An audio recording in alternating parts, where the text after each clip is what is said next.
other effects, academic effects on the professors, students and non-teaching academic staff. And I have two guests with me here in studio. From our main studio here along Mombasa Road is engineer James Magoka, who is the National Treasury of KUSU. Later on, we're expecting also to be joined by WASU Organizing Secretary, that is Dr. Maloba Wekesa. But let me begin with the engineer James Magoka, the National Treasurer of KUSU. Definitely, first of all, good morning. I was about to head straight into my interview. But good morning, Engineer Magoka. Let me begin first by saying thank you for joining us here on KTN News Center. But definitely, what occasioned this decision? Because it is being said it's either the University of Nairobi just trying to implement the IMF advice of trying to reduce the public wage bill and also the debt of the country in terms of the salaries in different government institutions. But at the same time, the claims that the UN is actually facing a financial crisis. So what is the real situation on the ground? Because you are part of that university representing KUSU. Thank you for hosting me. And the issue that has been raised about the restructuring the University of Nairobi, first, the question maybe we need to ask, is it necessary? Because it's being said that it's a prescription from the World Bank. And the second question then we ask, if the prescriptions of the World Bank or Brethren Woods institutions worked in this country? The answer is no. The answer is we don't need those prescriptions in our universities. But maybe we need to attempt to answer a fundamental question. And what is ailing the universities? First, it's a governance issue. Second, is a funding issue. And the third is corruption. If we take a specific example of what has been mentioned of the University of Nairobi, which is in the news, and the purported decisions of restructuring they are talking about, if indeed there was a financial problem, why is it that these decisions are being canvassed in some of the most expensive hotels in this country? If you have financial constraints, how do you find the resources then to go to Naivasha in some of the most expensive hotels to come up with a solution to raise funds? To us, the most important aspect is, first, the government to address the governance issues in the universities, address the funding issue, and address corruption. So for you, engineer, it's more like, you know, what the university is saying, apart from trying to implement the IMF's decision and also the financial crisis that is facing that institution of higher learning. When you look at the finances, to you, it's far from over. Like, it's just about mismanagement. It's about mismanagement, Blenda. Look at it this way. The government has expanded universities. Remember, before 2003, we had only 6 universities. And now, we have more than 41 universities. And if you look at the funding of universities pre-2003 and now, there is very insignificant change in the funding. And therefore, these universities have not been funding. Instead of addressing the issue of funding, they are addressing issues that are not relevant to what ails the university. As I said earlier, first is to address the governance issue. The governance issue, where you find that the ministry has become a bystander, and the people who have been appointed to act as chairpersons or members of the various councils, are they themselves job seekers? And once they join the train, their core business of managing the university is overshadowed by their own personal interest. All right. So, but then the big question is, was the university unions like your union that you represent, you're the National Treasurer of KUSU, was KUSU and WASU involved in decision-making in terms of consultation? Were you consulted before this decision was made? No, and that's why we are saying we are not ready to recognize and will not accept the decisions that have been made without public participation, without stakeholder participation. KUSU is a serious stakeholder in the universities. We represent close to 12,000 members of staff. in Nairobi University alone, we represent 2,500 staff.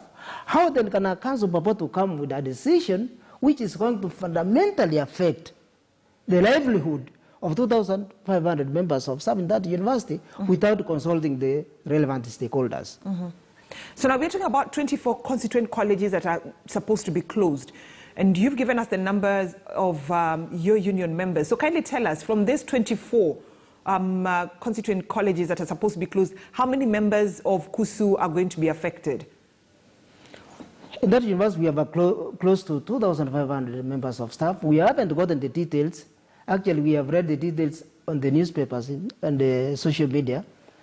We are therefore not aware of really the details of the downsizing exercise. And that's why we are saying we will have to stay no until we are consulted as a union, until all stakeholders are consulted. But with all due respect, Engineer Magoka, the train has already left the station. We saw the VC and, you know, the leadership of the Senate of the university come forward and address the press, telling them these are the constituent colleges that are going to be affected. These are the numbers of staff in terms of lecturers and the heads of department who are going to be affected.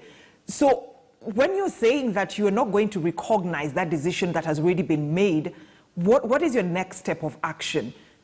We shall have to find other means, which of course I may not expose for now, but we must hold the brakes of that university management. As you know, our 2010 constitution is very clear. There must be public participation when you are likely to make an administrative decision that is likely to affect another person. And therefore, the VC cannot just come out from the blue and prescribe the medicine which the stakeholders have not participated in. How sure is he that is going to work? Remember, Blenda, in 2001, the universities retrenched close to 5,000 members of staff. After 8 months, they employed twice. And that's what we are saying. Before they make such a fundamental action, they must first of all consult the stakeholders, and especially the unions, those universities, which represent these members. Right. So, but then when I heard, let me try and be the devil's advocate here. When I heard the VC speak last week, you know, telling Kenyans of the move that the university has decided to take, he never hinted at any decision of the affected staff being fired. He said definitely they'll be absorbed within the main campus. And that's why we are very cautious in our response. And that's why I said from the very beginning that we haven't gotten the details yet. And that's the problem with our managers. You make a decision, announce it before you even indulge and engage your stakeholders. How then do you expect the affected staff to respond? They have been reading on papers, and their fear is we are likely to be victimized. Remember that the people who are supposed to be even restructured are the very people who brought the university to where they are. Because of our expenditure at the top management level, indulgence in unnecessary expenses. We have very executive boardrooms, but we don't understand why the meetings are taken to hotels. We don't understand why they cannot even use government facilities. The government has a very good Kenya. But don't you agree? Don't you agree with the VC that the university is blotted? It has a blotted wage bill and workforce.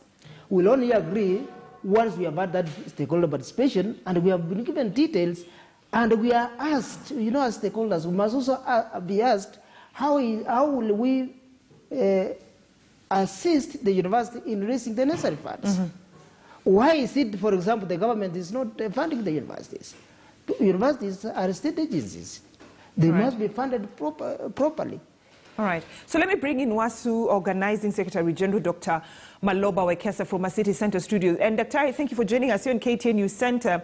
With the numbers that were given in terms of the constituent colleges that are going to be closed, how many of your union members have been affected? Thank you very much, Brenda. Can you hear me? I can hear you. First, let me correct the title you have given me. I'm not the organizing secretary. I'm the chapter secretary of the University of Nairobi. And insofar as the reorganization that you are talking about, it's a little unfortunate that I'm joining this conversation much later than I would have actually anticipated. But then let me appreciate the presence of James Makori. James, asante sana kuwa hapa, is from my sister union, and I think he might be reiterating exactly what I want also to outline. So Brenda, go ahead, now ask me. No, I needed your sentiment. We need to take a short break, but before we take that short break, I know we'll be coming back with this discussion. I just needed to pick your mind on the number of academic staff, because your union represents the academic staff who have been affected with this decision from the 24 constituent colleges that are supposed to be closed. I think we are getting a little way ahead of ourselves. I would want first for you to dial back.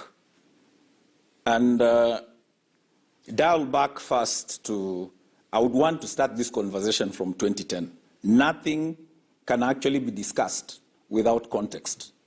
Let us get the right context so that whatever current situation obtains, then you can see where I'm coming from if I object to what is actually happening. And of course, I will. So, can I start from 2010? Dr. Ari, just hold on to that thought. I need to take a short commercial break. We've just run out of time for that break. But when we come back, I'll pick it up from where you've left it at in terms of where the rain started beating the UON when it comes to this decision that they have made of closing 24 constituent colleges here in the country. So do stay with me here on KTN. You sent